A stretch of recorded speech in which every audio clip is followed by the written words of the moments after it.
افغانستان د ورانولو نه دی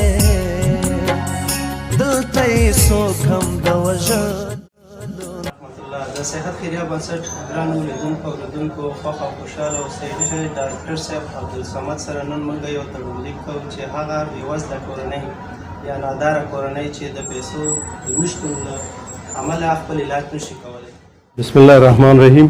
د هر څه نه مخکې د صحت فاونډیشن د رئیس صاحب صفي الله څخه مننه کوم چې موږ سره یې داسې یو موضوع شریکه کړه چې موږ دوی سره په دې بخش کې هر رقم همکارۍ ته تیار یو.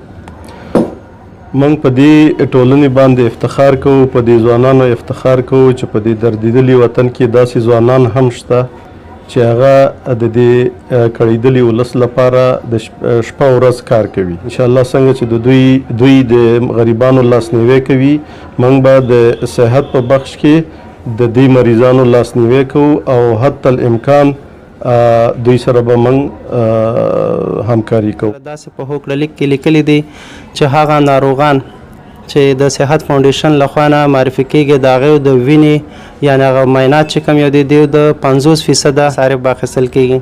له دې سره څنګ کې چې کوم هغه د عملیات ناروغ دلته وي، لومړۍ شپه یې وړیا ده، په دویمه شپه کې بیا به ورباندې 500 افغانۍ مصارف راځي او د انستیزي هغې د واټ چې کوم مصارف راځي 1.5 افغانۍ دی چې هغه هم به د ناروغ په پیواز راځي. هغې نه بعد چې کوم د عملیات لري که 15,000 او که 20,000 افغانۍ په ارزښت وي دا ول د ډاکټر صاحبانو لخوا بالکل وړیا وي.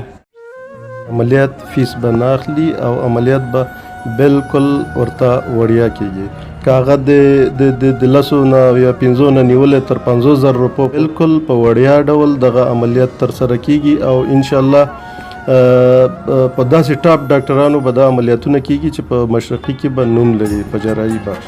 هم مننه کوو چې خپل قیمتي وخت یې موږ ته راکړو. تاسو زموږ ملتیا وکړئ چې موږ دغه تړونلیکونه امضا کړو او هغې نه بعد به یو